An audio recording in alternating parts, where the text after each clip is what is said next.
in this place, say, He's in this place. Said He's moving in this. Say, the Spirit is moving in this place. Say, the Spirit is moving in this place. Said He's healing in this place. Say, He's healed. Healing in this place.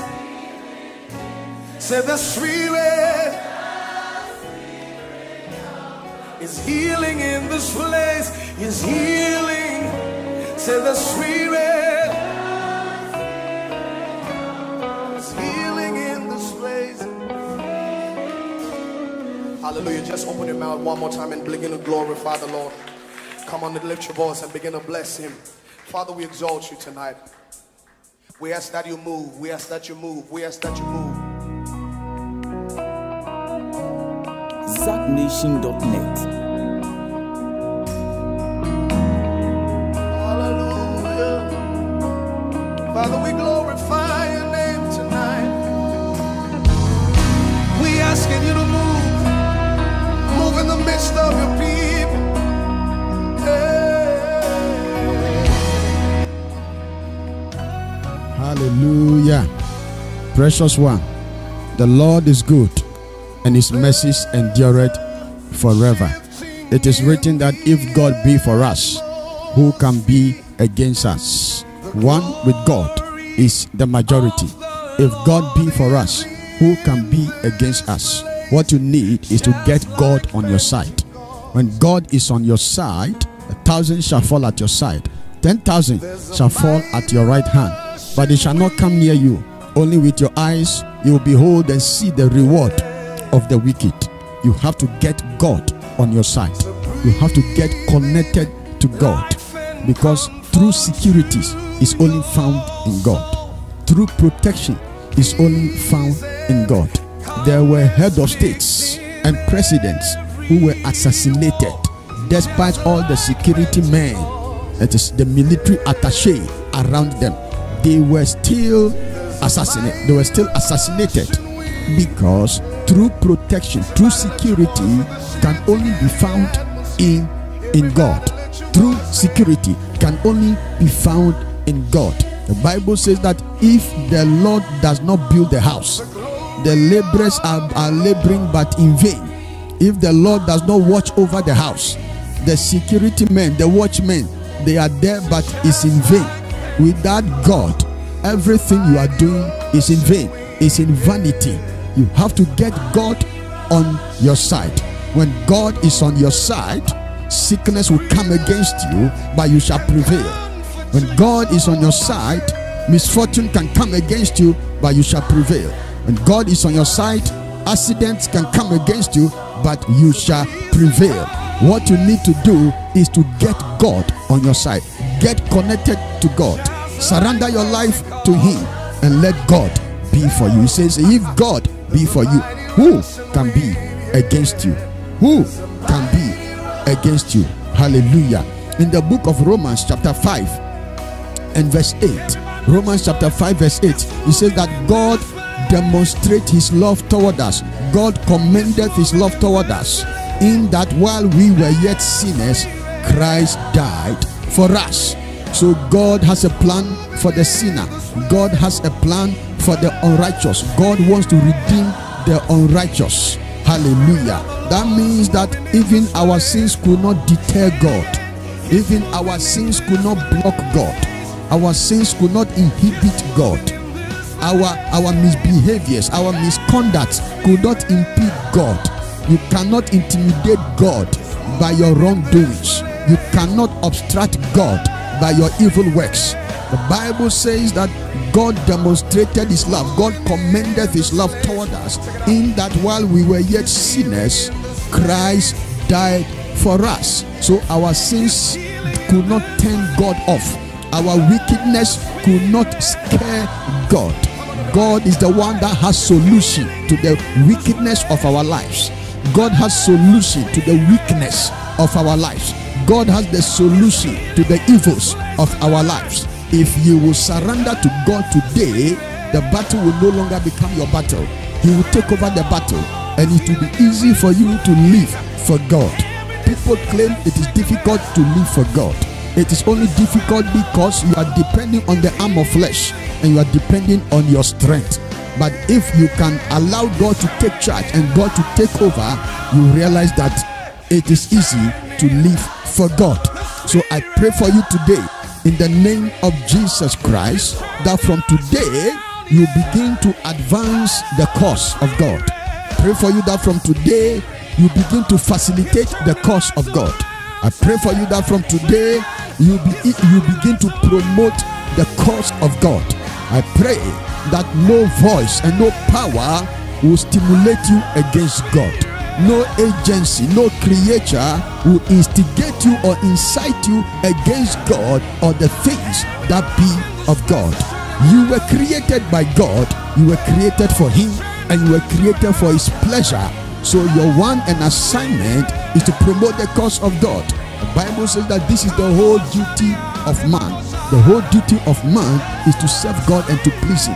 Hallelujah. In Romans chapter 5 verse 9, Romans chapter 5 verse 9, the Bible says that much more then, being now justified by His blood, we shall be saved from wrath through Him. Much more then, being now justified by His blood, we shall be saved from wrath through Him. So without the blood of Jesus, you are guilty, you are not justified. Without the blood of Jesus Christ, you are guilty. Your justification does not come from the applause of men, from the confirmation of men. Your justification comes from Him. And it is by the blood of Jesus Christ that you are justified. The blood of Jesus is that which renders you guiltless. The blood of Jesus is that which renders you faultless. So you have to believe in the blood that Jesus shed for you. Because when you look at your personal life, you know that you are not straight. You look at your personal life, you know that you are not correct. But there is a blood called the blood of Jesus that was shed for all of us. If you can believe in that blood, the blood of Jesus will straighten you up. The blood of Jesus will justify you, will take away your guilt, will acquit you and discharge you from every incrimination and from every accusation and from every charges that have been leveled against you. Much more then. And so it is the blood of Jesus that ensures that you are much more justified. You are much more justified. He said that we shall be saved from wrath through Him. There is a wrath of God that is coming upon the nations of the world. In Romans chapter 1 verse 18, it is written that the wrath of God is revealed from heaven against all ungodliness and all unrighteousness of men who hold the truth in unrighteousness. The wrath of God is revealed from heaven against all ungodliness and unrighteousness. So God's wrath, God's hot anger is revealed against any form of unrighteousness and ungodliness. God will not entertain or countenance unrighteousness. And the Bible said a time is going to come that God is going to melt the earth and the heavens with a fervent heat. He will melt it like the way fire melts rubber. Like the way fire melts rubber. That is how God will melt this earth. And before He would do that, He would have raptured His children out of this earth. When He has taken His children out, then the people that are left are not of God. They don't belong to God. Then God will melt the whole earth. Everything will be destroyed. Everything will be destroyed with fervent heat. That is what the Bible says. So you have to be raptured. Make sure that when Jesus appears in the sky, you will be raptured. You also go to heaven. You will not be part of the people that will be destroyed on the surface of the earth. So it is through Jesus Christ in Romans 5:9 that you and I will be saved from the wrath of God, because we have committed treason against God. We have risen against God. We have sinned against God. By our actions, we say there is no God. By our actions, we say, God, you don't matter.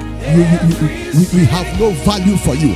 By our actions, we are telling God that, God, get behind us, get out of our lives. And so we have acted in an unrighteous way, in a sinful way unto God, and the wrath of God shall come upon the earth one day.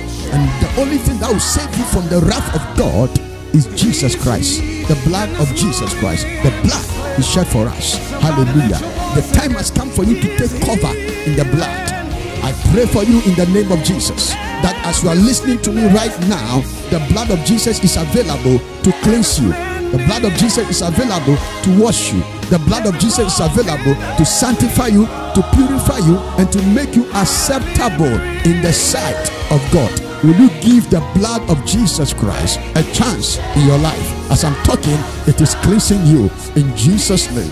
In Romans chapter 5 verse 10, it is written, "For if when we were enemies, we were reconciled to God by the death of his Son, much more, being reconciled, we shall be saved by his life. For if when we were enemies, we were reconciled to God by the death of his Son." Anybody that is outside of Christ Jesus is an enemy of God.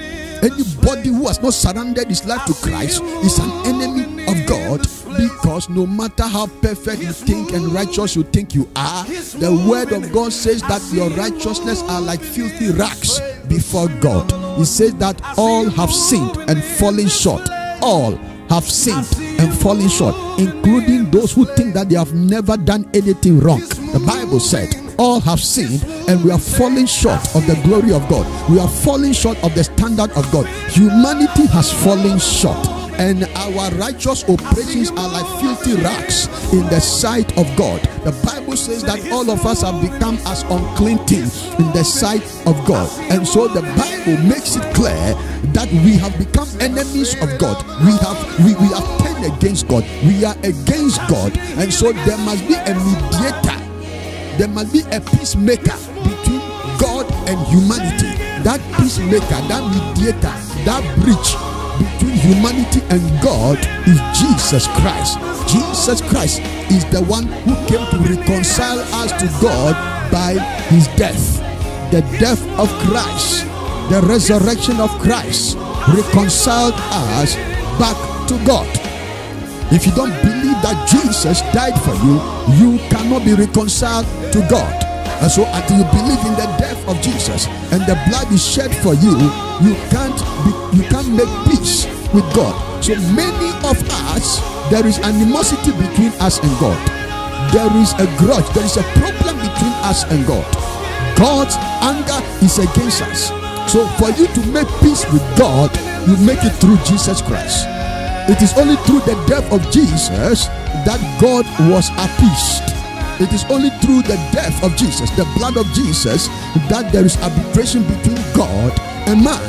The death of Jesus, the blood of Jesus brings humanity and God together. So you get to God through Jesus Christ, who is the bridge. If you can surrender your life to Jesus, God will bury the hatchet that he's holding against you. It is the death of Jesus Christ that intercedes for us in the sight of God.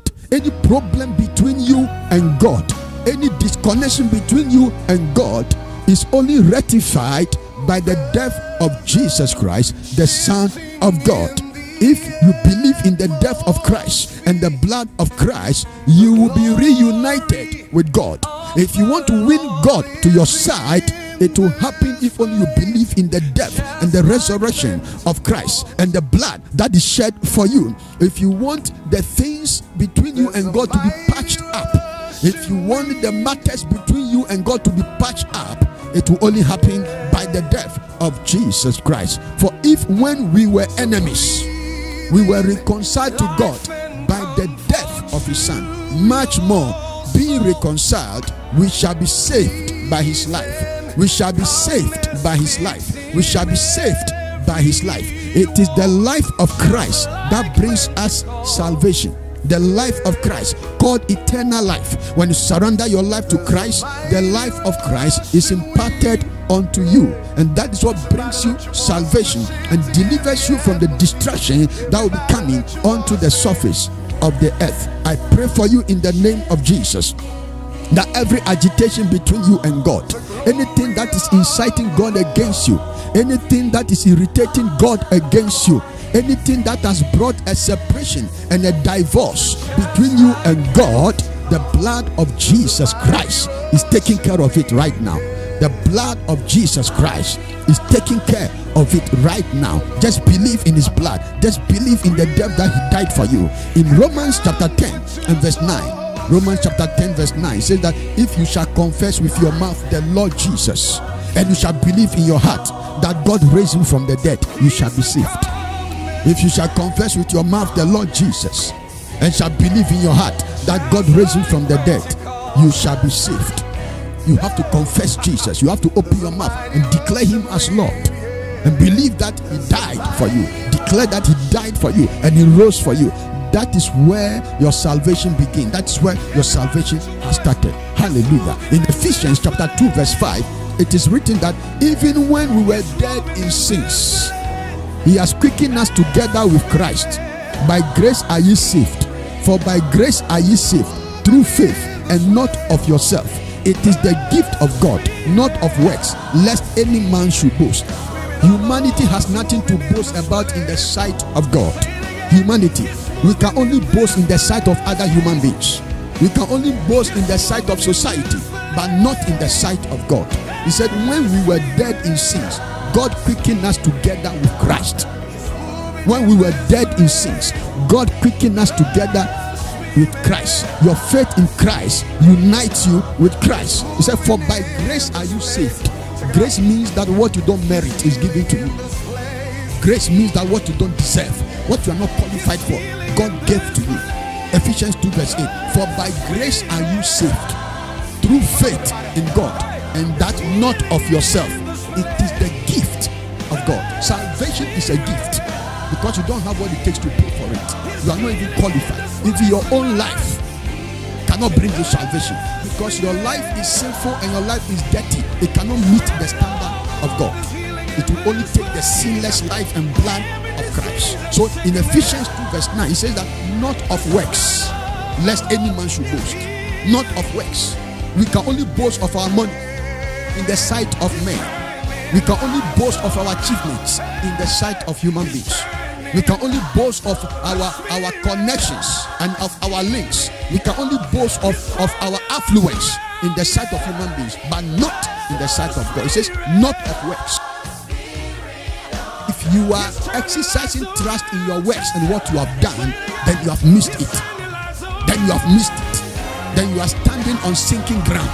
If you want to stand on solid ground, if you want to have a place in the sight of God, start banking yourself on Christ and the work that he has done for you. Hallelujah.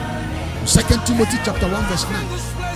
2 Timothy chapter 1 verse 9. It says, who has saved us and called us with a holy calling. He has saved us and called us with a holy calling. Our call that God has called us is a holy call. He saved us and called us. He saved us and called us, because we cannot save ourselves. So he saved us and called us with a holy calling, not according to our works, not according to our works, but according to his own purpose and grace, which was given us in Christ Jesus before the world began. So nothing is given to us from God outside of Jesus Christ. He saved us and called us not according to our works, not according to our efforts, not according to our achievements, but according to his own purpose and his grace, which was given us in Christ Jesus. Without Christ Jesus, you cannot access anything in God. You cannot access anything valuable in God. So it is compulsory, obligatory, mandatory, and by force for you to surrender your life to Christ to be able to connect with anything that is accessible in God. For Jesus Christ, the Bible says that there is only one mediator between God and man, the man Jesus Christ. He is the only one mediator, the only mediator between God and man. When he was on earth, he said, I will be arrested, I will be killed, on the third day I will rise again. He said it while he was alive, and it came to pass exactly as he said it. He was arrested, he was crucified. On the third day, he rose from the grave. And what I am saying, the resurrection of Christ has been proven historically. It has historical proofs. It has archaeological proofs. It has biological proofs. All kinds of theories and investigations have been made to prove that Jesus Christ rose from the dead. Scientifically, it is proven that Jesus Christ rose from the dead. The facts are there. The evidences are there.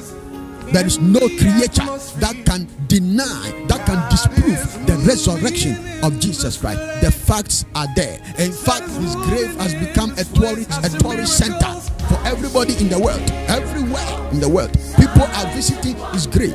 Jesus rose from the dead. He's the only mediator between God and man. He's the only connector of humanity to God. If you want to be connected to God, it has to be done through Jesus Christ. In Titus chapter 3 verse 5, Titus chapter 3 verse 5 says that not by works of righteousness which we have done. Many of us are banking our hopes on our righteousness. It will take us nowhere. It is empty in the sight of God. It has fallen short of the standard of God. This is not an excuse for anybody not to walk in righteousness. Walk in righteousness, but your righteousness is inadequate. Walk in righteousness, but your righteousness is inadequate. Not by works of righteousness which we have done, but according to his mercy, he saved us by the washing of regeneration and renewing of the Holy Spirit. By the washing of regeneration and renewing of the Holy Ghost. And so God has washed us. God has regenerated us. God has given us a new beginning, a fresh start. He has renewed us. The old is past. It can only happen in Jesus Christ. I want to give you the opportunity to reconnect with Christ. I want to give you the opportunity to reunite with Christ. I want to give you the chance to reconnect with God. He is the source of your life. He is the source of your health. He is the source of your strength. He can take your breath in the twinkle of an eye. Without God, you are helpless. It is he that delivers you from the accidents. It is he that delivers you from the misfortunes. Surrender your life to the Lord and become a child of God. If you want your sins to be forgiven, pray this prayer with me right now, wherever you are. Say, dear Lord Jesus, thank you for your word. I have received and I have believed your word. Forgive me all my sins. Wash me with your precious blood. Come into my heart. Be my Lord and my Savior. Change my life. Let it be a testimony to all who know me. Thank you, Lord Jesus, for answering my prayers. Amen and amen. Hallelujah. Now that you have surrendered your life to Christ, I want to pray for you right now. If you are sick in any part of your body, God is going to heal you right now. So lay your hand where the sickness is. Stretch forth the other hand towards the screen, or touch the screen with the other hand as I pray with you right now. In the mighty name of Jesus Christ of Nazareth, I take authority over every spirit of sickness, every spirit of disease, every spirit of affliction, every spirit of infirmity, every spirit of oppression over your life, inside your life. I bind all these spirits in the name of Jesus. I cast them out of your life in Jesus' name. I declare that be healed from the top of your head to the sole of your feet, be made completely well in the mighty name of Jesus Christ of Nazareth. I declare that everything that concerns you be perfected supernaturally. In Jesus' precious name, amen and amen. Precious one, until I see you again tomorrow, remember that Jesus is still on the throne. God bless you. Amen.